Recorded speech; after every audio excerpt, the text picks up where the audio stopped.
Olá para você que me acompanha aqui no canal do meu tio Oscar. Hoje a gente vai analisar Os Sinos de Santa Maria, de 1945.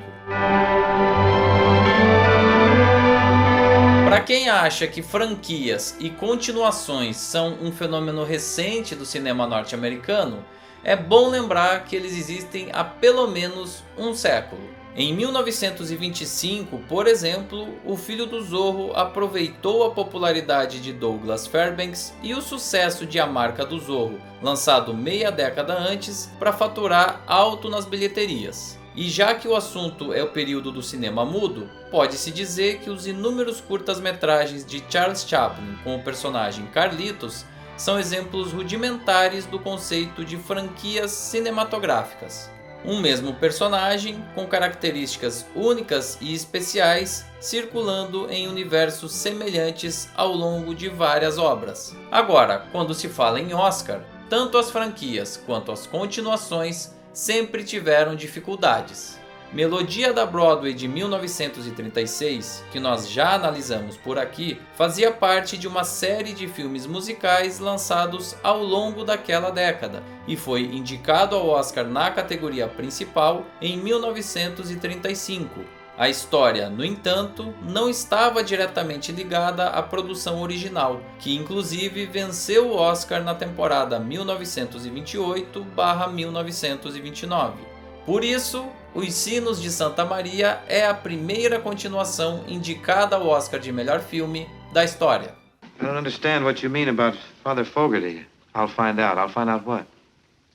What Father Fogarty found out. Oh, the poor man. There you go again. What happened to him?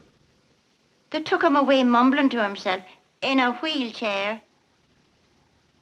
1944 foi uma temporada que trouxe títulos diversificados para a disputa de melhor filme, todos eles inclusive já analisados aqui pelo canal. A gente tinha um drama diretamente relacionado à Segunda Guerra Mundial, uma cinebiografia, 2 filmes noir e uma história simples, mas contundente, que injetou uma dose generosa de otimismo em um público desgastado pelo conflito na Europa.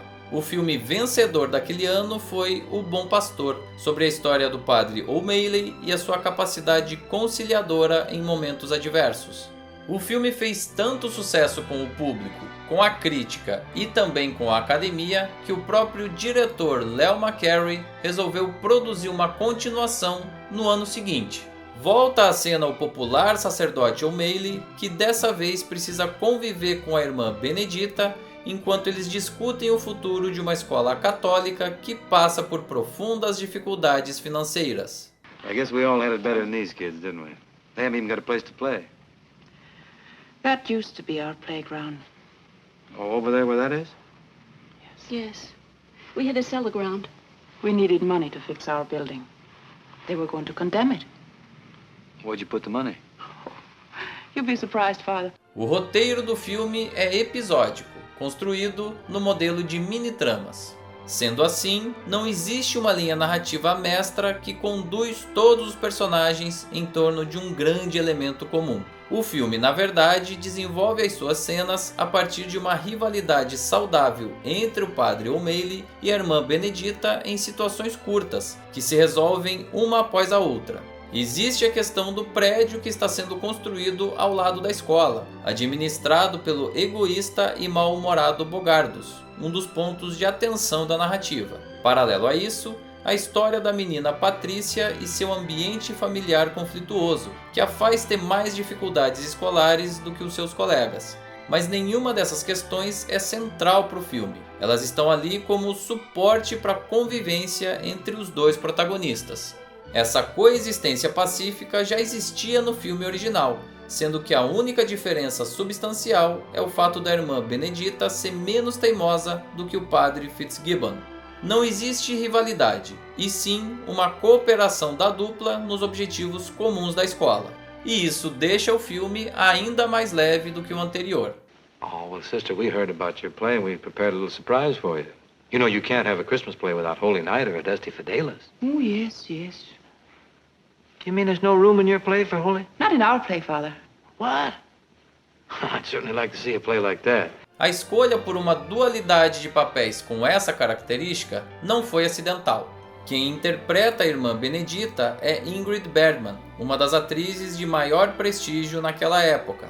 Em 1943, ela tinha sido indicada ao Oscar como protagonista de Por Quem os Sinos Dobram, e no ano seguinte ela venceu nessa mesma categoria por A Meia Luz, ambos os filmes já analisados aqui no canal. Era o ápice da carreira dela, que ainda garantiu uma terceira indicação consecutiva nesse ano de 1945, ao fazer uma personagem bondosa, piedosa, compreensiva e carismática. E claro, em uma época na qual o Star System ainda reinava, o magnetismo estético da estrela também era crucial para atrair público aos cinemas. Já para o papel masculino, mais uma vez Bing Crosby assume a responsabilidade e não decepciona.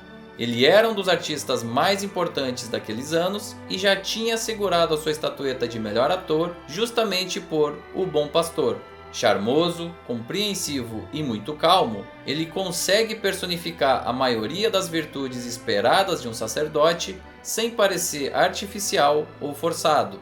E ao contrário de Bergman, ele não era exatamente um modelo de beleza física, tornando ainda mais curiosa a aura em torno da sua personalidade. And here's a thought that might help you. It meant a lot to me.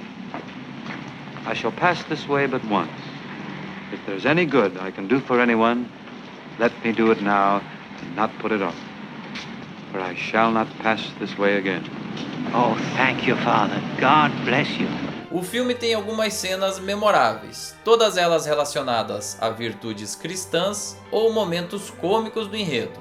Do primeiro grupo, é possível destacar o diálogo do padre com a Mary, mãe da menina Patrícia. Sob os olhos da sociedade, ela não era uma boa influência para a menina, já que não vivia no modelo de uma família tradicional. Mas o acolhimento do padre naquele diálogo reforça o valor da tolerância e do entendimento. Também é super fofa a cena em que um grupo de crianças representa o nascimento de Jesus. E já no final, o Ranzinza Bogardos tenta se redimir indo à igreja e é seguido por um belo cachorrinho. Os alívios cômicos vêm de cenas como a aula de boxe da irmã Benedita a um menino e as peripécias de um gato com o chapéu do padre O'Malley logo que ele chega na escola.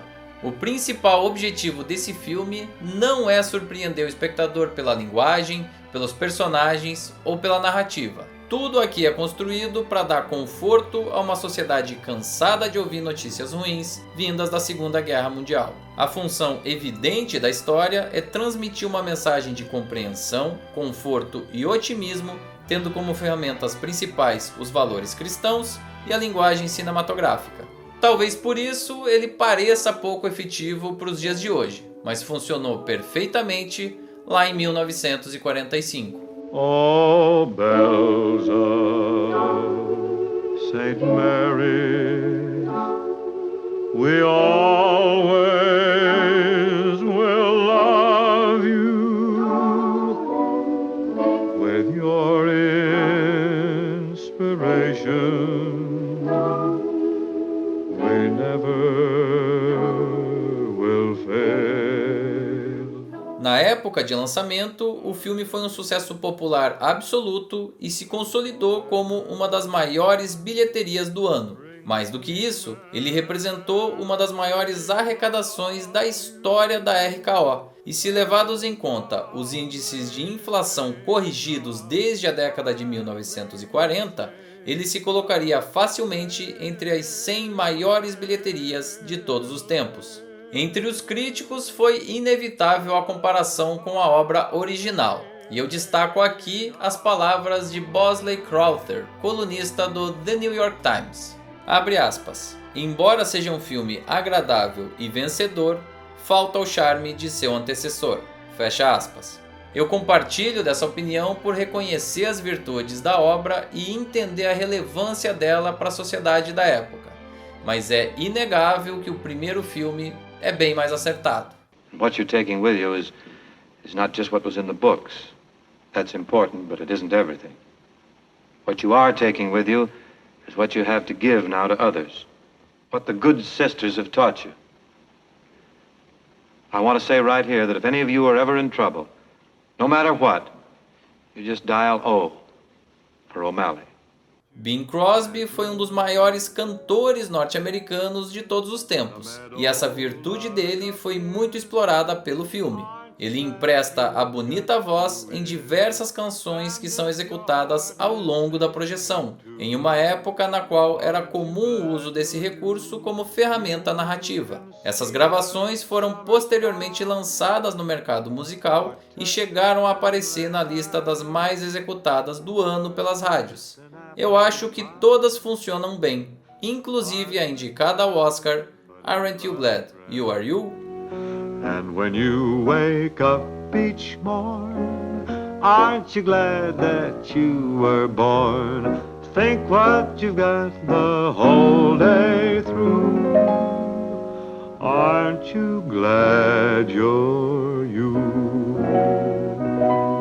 E por falar em indicações ao Oscar, o filme fez bonito ao ser lembrado em nada menos do que 8 categorias, inclusive as prestigiadas Melhor Direção, Melhor Ator, Melhor Atriz e Melhor Filme. Mas ao contrário da obra que lhe deu origem, ele venceu apenas na categoria de Melhor Som.